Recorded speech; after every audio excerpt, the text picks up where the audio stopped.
All right, welcome to The Explainer. Today, we're diving into something really fascinating, the state of Russia's space program. And, it's a real tale of two futures.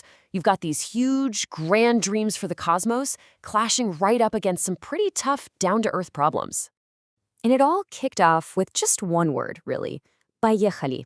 Let's go. When Yuri Gagarin said that back in 1961, man, it was so much more than just launching a person into space. It was like he launched an entire country's hopes and dreams right into orbit. That single moment, it cemented Russia's place as a true pioneer in space.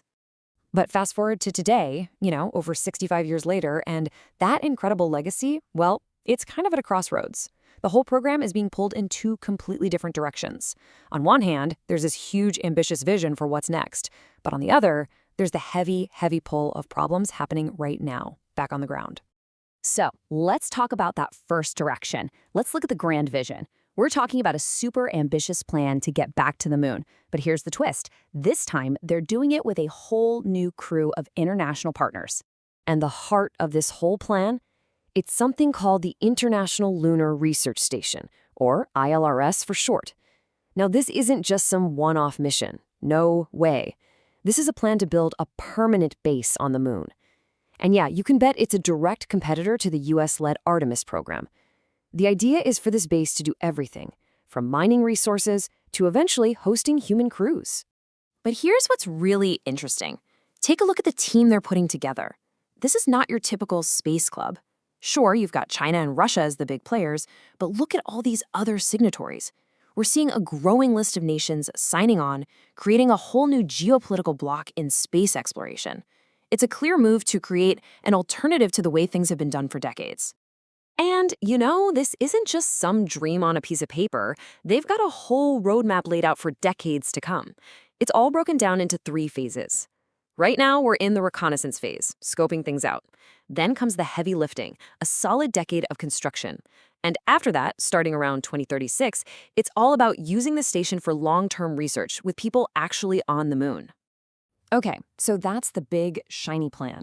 But while one eye is looking at the stars, the other has to be staring at some really serious problems much, much closer to home. And these are the kinds of problems that could, keep those amazing lunar ambitions stuck right here on Earth. And this quote right here, wow, it says a lot. Think about it. Russia's main foothold in space right now is their part of the International Space Station. And reports are saying that the cosmonauts are spending about half their time just doing maintenance, just trying to keep the thing from falling apart. And when you dig into the details, it gets pretty hairy. I mean, this hardware has been up there for almost 30 years. There are constant air leaks, like real cracks. And there are serious fears about the whole thing's structural integrity, with some people even worrying about catastrophic failure. It's gotten so tight financially that the plan is apparently to literally recycle parts of this aging station for their next one, just to cut costs. And if you want a perfect example of how hard it is to get these new plans off the ground, well, here it is. The very first mission of this big lunar comeback, Luna 25, it crashed. It crashed right into the moon. I mean, talk about a major, very public setback right at the start. So you see the picture, right? It's this incredible contrast. On one side of the coin, you've got these amazing plans, the lunar station, a brand new Russian orbital station, leading a new space alliance.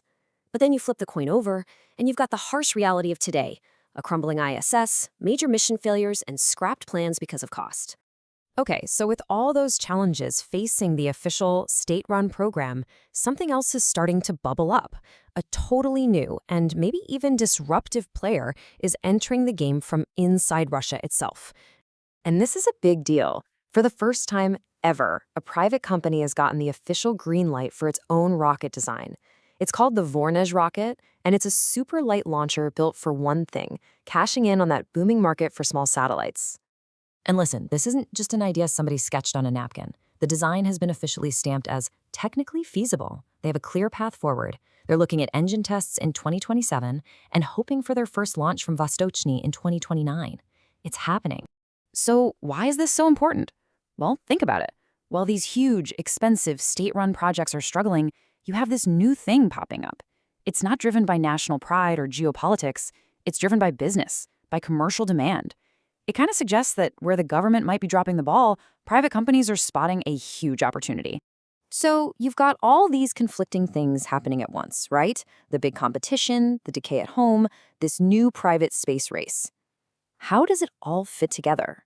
Well, the best symbol for all this contradiction is actually orbiting a few hundred miles above our heads as we speak. I'm talking about the International Space Station. It's just amazing when you think about it. Even as Russia is planning a rival moon base with China, their day-to-day partnership with the US and NASA in low Earth orbit, it just keeps going. It's this one constant thing. And you don't need to dig for proof. Just look at the crew of a recent Soyuz mission. You've got 2 Russian cosmonauts and a NASA astronaut, all flying up there together, side by side on the same Russian rocket. It's happening right now. What does that tell you? It's a huge signal, right? That even as this new race to the moon is heating up and these new alliances are being built, the practical, operational need for cooperation is still absolutely critical for everybody. It's this really delicate balancing act that they just have to maintain. Which brings us to the big question, doesn't it? What's going to define Russia's future in space? Is it going to be that amazing pioneering legacy of Yuri Gagarin? Is it going to be this bold new ambition to conquer the moon with new partners? Or is it just going to be the simple, pragmatic struggle to keep the lights on and stop the air from leaking out? Right now, nobody knows for sure.